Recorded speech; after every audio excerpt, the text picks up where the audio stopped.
Muy buenas noches y bienvenidos a una nueva temporada de Haciendo Iglesia. Hoy comenzamos nuestro 5º año a vuestro lado y lo hacemos con un fuerte sentimiento de unidad.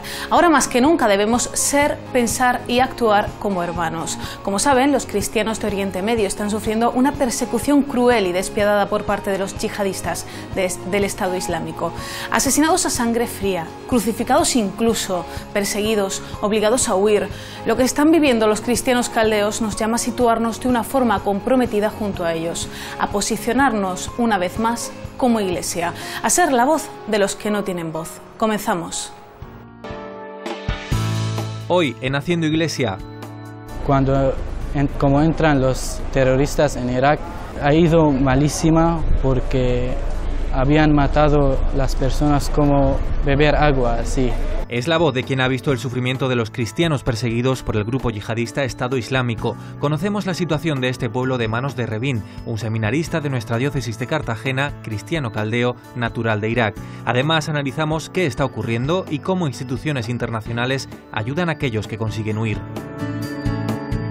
Hoy iniciamos el curso con el nuevo plan pastoral centrado este año en la caridad. El obispo de la diócesis de Cartagena, Monseñor José Manuel Lorca Planes, nos invita a reflexionar.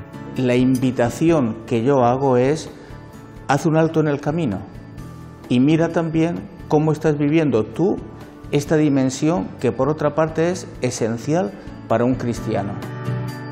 Repasamos también algunas de las actividades que han tenido lugar estos días: el encuentro interdiocesano de catequesis que se celebraba en Murcia o la beatificación de Álvaro del Portillo, son algunas de ellas. Su propaganda es el miedo, el terror, su bandera. Dicen que actúan movidos por su religión, pero lo cierto es que la mayoría ni siquiera conocen su propio hecho religioso. Son manipulables y muy violentos. No muestran ningún respeto por la vida humana y parecen estar dispuestos a todo. Los expertos advierten del riesgo en el que nos encontramos. La amenaza es real y los cristianos ya han padecido su crueldad en Oriente Medio. ¿Quiénes son y qué pretenden los yihadistas del Estado Islámico?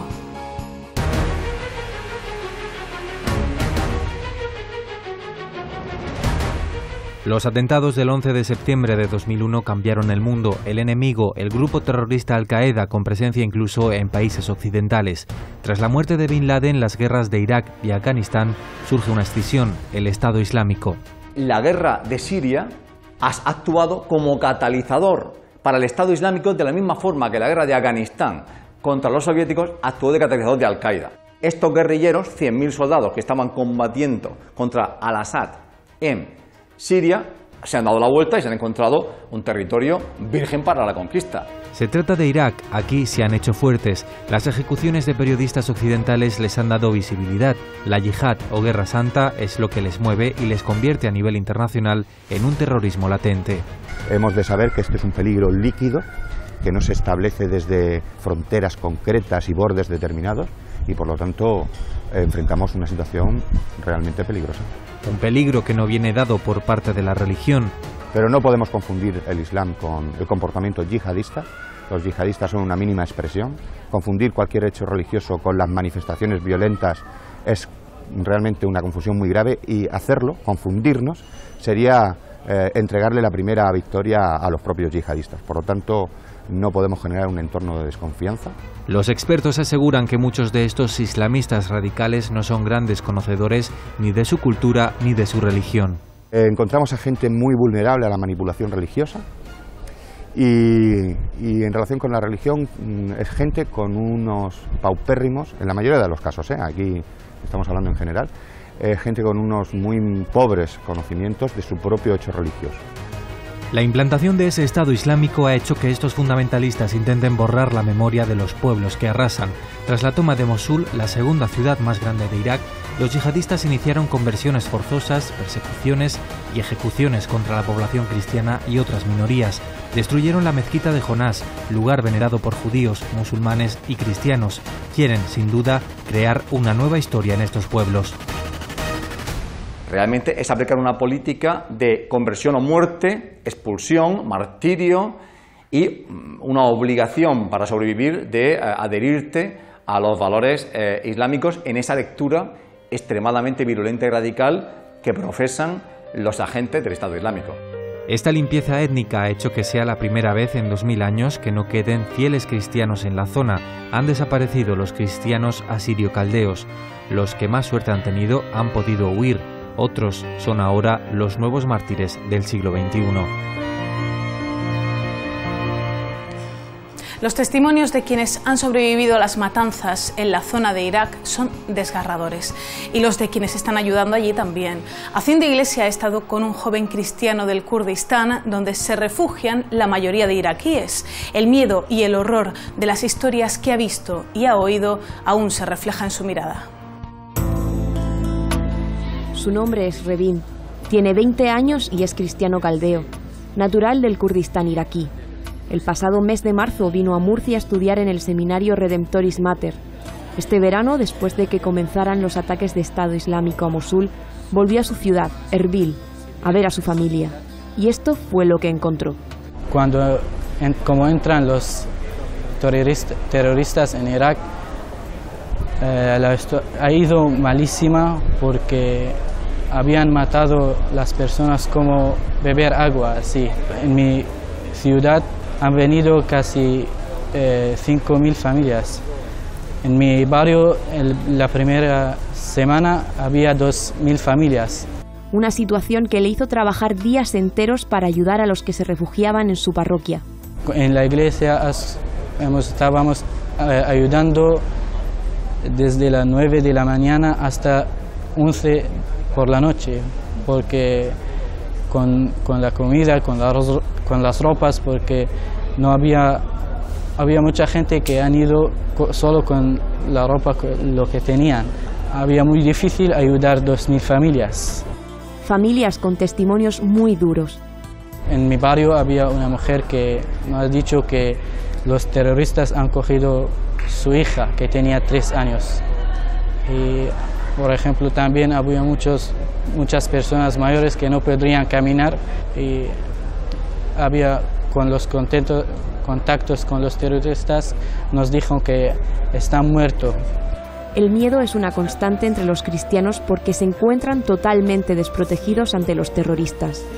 Sí, tienen miedo porque no hay seguridad, no saben cuándo, cómo van. Por ejemplo, en Mosul, que cuando entran los terroristas con 2 días y han controlado todo. Por eso la gente tenía solo 6 horas para que puedan salir. Por eso no tienen seguridad, nada, y tienen miedo. Su fe le mantiene lleno de esperanza, al igual que a sus compatriotas, para los que pide una ayuda muy especial. Cristianos de Irak necesitan vuestras oraciones, más que necesitan, por ejemplo, el dinero y la comida y la ropa. Por eso, porque nosotros, había muchos cristianos que han salido a su casa porque creen estar con Dios, quieren quedar con Jesucristo porque es el Salvador. Por eso lo mejor que podéis hacer es rezar por nosotros. Los cristianos han sido perseguidos desde los tiempos de Jesús, perseguidos por judíos, tal y como relata el Nuevo Testamento, y por el Imperio Romano. Pese a todo, uno de los primeros pueblos en abrazar el cristianismo fue el de los asirios o cristianos caldeos. Era el siglo I después de Cristo y los caldeos se asentaban en la zona actual de Irak. Después llegó la conquista musulmana y en la actualidad la destrucción prácticamente total de este pueblo. Marcadas sus casas con la N del Nazareno, los terroristas del Estado Islámico no han tenido piedad de ellos. Es el camino con el que dejan atrás todo para empezar de nuevo, ahora como refugiados. La Agencia de la ONU para los Refugiados, ACNUR, estima que 1.200.000 ciudadanos de Irak han sido desplazados en lo que llevamos de año. Ahora mismo hay unos 300.000 iraquíes y más de 200.000 sirios en la zona del Kurdistán. El grupo yihadista Estado Islámico les ha obligado a huir utilizando su mejor arma, el terror, asesinatos, ejecuciones sumarias, decapitaciones. El Estado Islámico ha matado a miles de personas, muchas de ellas cristianos que no quieren renunciar a su fe. Se trata de una limpieza étnica y religiosa que comenzó en julio y que no deja de extenderse.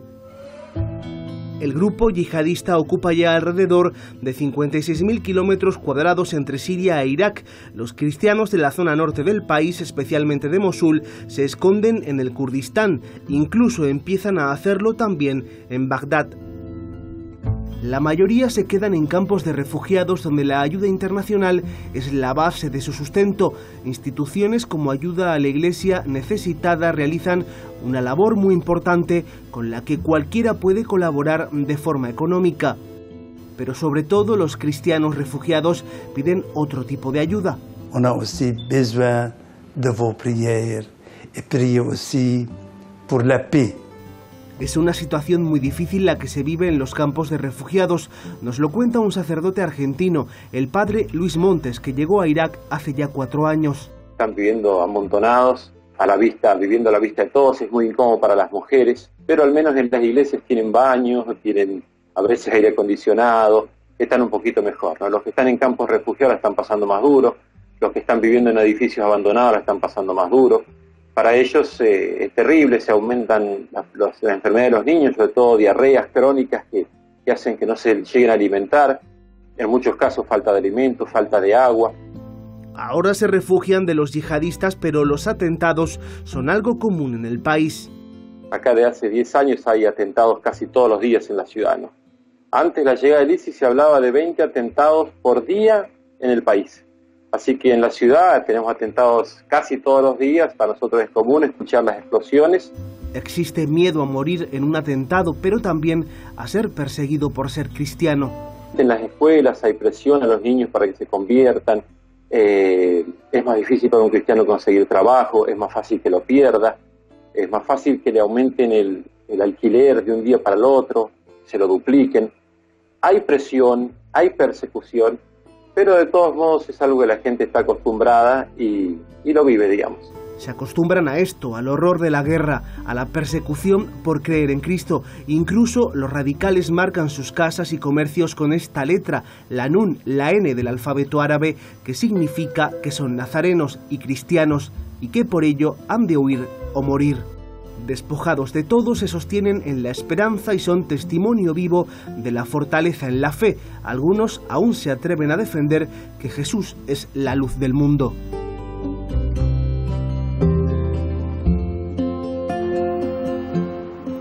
Nuestra diócesis de Cartagena, y pese a los miles de kilómetros que le separan de otras diócesis cristianas en territorio árabe, quiere unirse al dolor y lo ha hecho con una oración comunitaria en la Catedral de Murcia. Eran las 8:30 de la tarde cuando comenzaba esta celebración en la que cientos de fieles rezaban unidos por una misma causa, pedir la paz y el fin de la violencia hacia los cristianos en Oriente Medio. Lo que estamos pidiéndole a Dios es lo que decimos en el Padre Nuestro, que nos libre de todo mal, pero especialmente que libre de todo mal a los que están sufriendo la persecución, la muerte, lo que están viviendo bajo el poder de una violencia injusta, de una violencia que no tiene ningún sentido desde ningún punto de vista que se le mire. Que creo que es lo más que podemos hacer desde aquí, ¿no? Unirnos en la oración por ellos, unirnos y pedirle al Señor que de verdad tenga misericordia de todos los que están sufriendo por seguirlo abiertamente. Mayores y jóvenes, religiosos y laicos, elevaban su voz como signo de unión con quienes arriesgan la vida por su fe. Y una forma de solidarizarnos con lo que podía llegar a nosotros también. Que es una realidad que no se queda en las fronteras más para allá de Israel, sino que la tenemos aquí presente el día a día. Varias parroquias de la diócesis se unieron también a esta vigilia de oración por los cristianos perseguidos. Es esta una de las primeras actividades de este curso 2014-2015 que gira en torno a una de las 3 virtudes teologales, la caridad. El obispo de nuestra diócesis, Monseñor José Manuel Lorca Planes, nos presenta el plan pastoral para este curso y nos invita a ser parte activa de la Iglesia de Cartagena. El plan de pastoral este año tiene un objetivo claro porque es la continuación de un proyecto que ya se viene llevando a cabo desde hace unos años, cuando iniciamos propiamente el plan de pastoral. Cada año hemos ido centrándonos en un objetivo, en la fe, la esperanza y naturalmente este año nos queda vivir la caridad. No se trata de decir el obispo ha dicho esto o lo demás allá y todo el mundo con los ojos cerrados se lanza a esto, sino lo que el obispo propone es, puesto que estamos viviendo unas oportunidades que la vamos a vivir en comunión con toda la Iglesia, la invitación que yo hago es, haz un alto en el camino y mira también cómo estás viviendo tú esta dimensión que por otra parte es esencial para un cristiano, porque es lo constitutivo de la Iglesia, la esencia de la Iglesia, el amor, la caridad y cómo lo estás viviendo. Y a los curas les digo, en este año tenéis que despertar en vosotros la caridad pastoral, la actitud para la que habéis sido llamados y la invitación determinante al servicio, cuidando incluso hasta el carácter, hasta la manera de ser, lo exterior, pero también lo que hay en el fondo de tu ser, porque has sido llamado para ser un vínculo de comunión, de unidad, ser pues un testigo del amor de Dios. No hables porque te has aprendido una lección, sino explica y comunica lo que hay en el fondo de tu ser. Era un momento también para, en una sociedad que está viviendo estas dificultades, hablarles de una experiencia que les llevaba a sostener su vida, porque humanamente tenían razones como para la desesperación, pero tenían que recoger la fuerza necesaria, que no se la íbamos a dar ninguno de nosotros, sino el Señor, y que pudieran levantar el ánimo y salir adelante mirando con la fuerza que da Dios. Dios no les iba a quitar la cruz a ninguno, Dios no nos quita las cruces, pero te da fuerza para llevar la tuya. Y además, si había que destacar algo del año pasado, fue la fuerza de la familia, que ha salido al encuentro también de muchas de estas situaciones dolorosas y ha calmado muchos dolores, ha curado muchas heridas. En la familia se dan realidades de niños, de jóvenes, de ancianos, de enfermos. En la familia es donde perfectamente se ve una dimensión de amor única, extraordinaria, genial, que nos hace ver todo lo que tenemos que ir mejorando. Y a la familia hay que ayudarla. Otro elemento fundamental es también la potenciación, la acción de gracias y sobre todo destacar el papel de todos los voluntarios que están trabajando en este momento a favor de los demás. Porque es algo realmente espléndido ver tanta gente buena, con un corazón tan grande. Pero yo también aprovecho para decirle a todos los voluntarios, revisad y deteneos un momento para que veáis quién es el que sostiene vuestro corazón grande.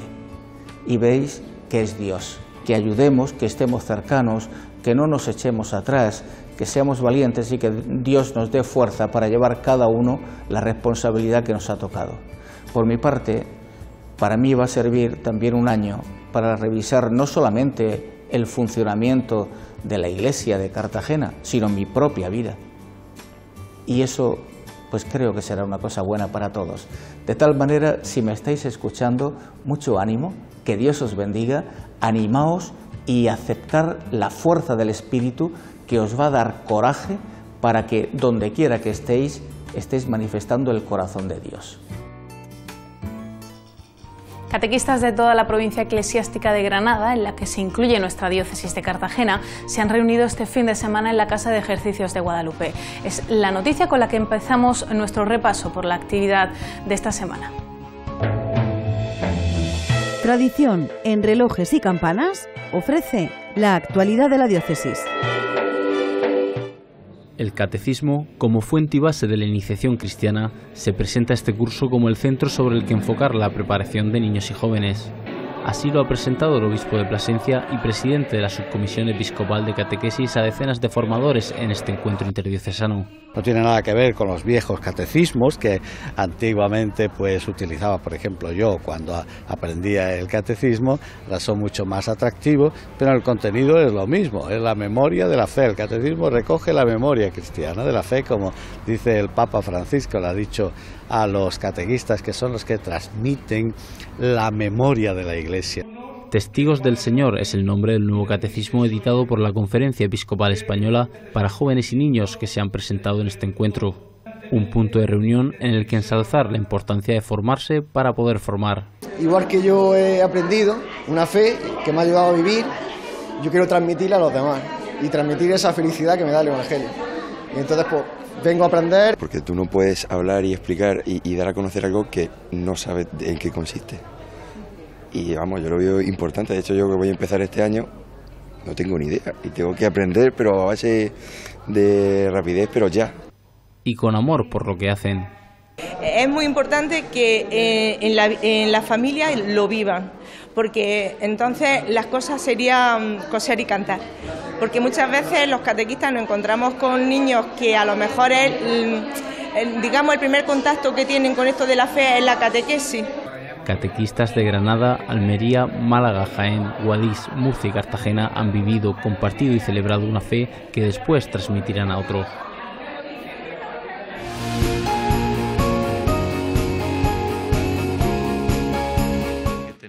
200.000 personas llenaban esta plaza madrileña en la ceremonia de beatificación de Álvaro del Portillo, sucesor de San José María Escrivá de Balaguer en el gobierno del Opus Dei, un hombre que perseguía la santificación a través del día a día. Con la vida ordinaria, sin hacer nada más que lo que tenía que hacer en cada momento.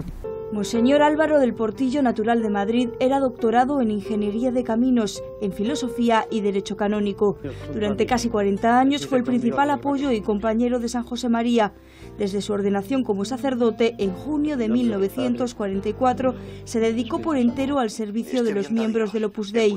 Mercedes lo conoció muy bien. He tenido la suerte de vivir junto a él 23 años y trabajar con él en el gobierno del Opus Dei, en Roma, y entonces pues era una persona que daba paz. Era la característica más importante. Su labor en el Vaticano fue muy importante, participando incluso en el Concilio Vaticano II.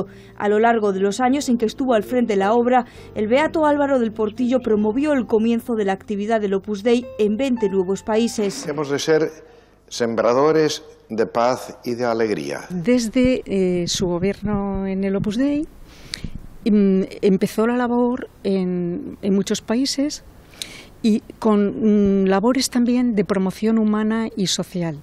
Ahora su mensaje queda en la memoria de la Iglesia y se funde junto al mensaje de San José María, alcanzar la santidad en la vida ordinaria, haciéndolo todo por amor y con amor.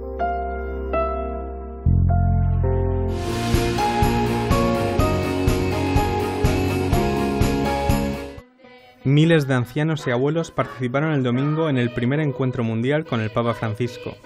Mayores de todo el mundo, entre los que se encontraba uno muy especial, Benedicto XVI, a quien el pontífice agradeció su presencia. Io ho detto tante volte che mi piaceva tanto che lui abitasse qui in Vaticano, perché era come avere il nonno saggio a casa. Grazie. Durante la celebración, el Papa escuchó los testimonios de varios ancianos, tras los que defendió una vez más el cuidado que la sociedad ha de tener con ellos. La violenza sugli anziani è disumana, come quella sui bambini. Ma Dio non vi abbandona. È con voi. El Santo Padre pidió a los miles de presentes en la Plaza de San Pedro, en el Vaticano, que trabajen por una sociedad en la que los ancianos sean parte importante, ya que, según el Papa Francisco, un pueblo que no cuida de los abuelos es un pueblo que no tiene futuro, pues pierde su memoria y sus raíces. Tradición en relojes y campanas ha ofrecido la actualidad de la diócesis. Comienza el curso pastoral y lo vemos también en las múltiples actividades programadas para los próximos días. Si quieren conocerlas, estén atentos a nuestra agenda. Mañana jueves 2 de octubre el obispo de la diócesis se reúne con los seglares de Cartagena, Campo de Cartagena y Mar Menor para presentarles la carta pastoral para este curso. Será a las 8:30 de la tarde en el Colegio de los Maristas, en la ciudad portuaria. El viernes 3 de octubre será la apertura del curso del Centro de Estudios Teológicos y Pastorales de Murcia. A las 11:30 de la mañana habrá una Eucaristía en la capilla del Seminario Mayor y posteriormente la lección inaugural en el Aula Magna. La Junta de Hermandades Pasionarias de Cieza celebra su centenario con una magna procesión en la que por primera vez desfilarán las 18 cofradías del municipio. Será el próximo sábado 4 de octubre a partir de las 6 de la tarde. El movimiento familiar cristiano se reúne el próximo domingo en asamblea en la Casa de Ejercicios Jesús Maestro de Roldán. La jornada comenzará a las 10:30 de la mañana.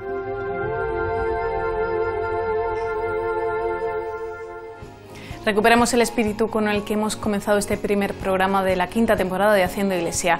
Les recordamos que hay hermanos de fe que están sufriendo el martirio y la persecución más cruel de nuestra historia reciente. Queremos estar con ellos, queremos rezar por ellos y por la paz. Le hemos pedido a nuestro amigo Revin que nos ayude rezando en árabe el Padre Nuestro y así nos despedimos, unidos en la oración. Abana alladhi fis samawat, liyataqaddas ismuka. يأتي ملكوتك لتكن مشيئتك كما في السماء كذلك على الأرض أعطنا خبزنا كفافنا اليوم واغفر لنا خطايانا كما نحن أيضا نغفر لمن أخطأ إلينا ولا تدخلنا في التجربة ولكن نجنا من الشرير لأن لك الملك والقوة والتسبيح إلى أبد الآبدين آمين.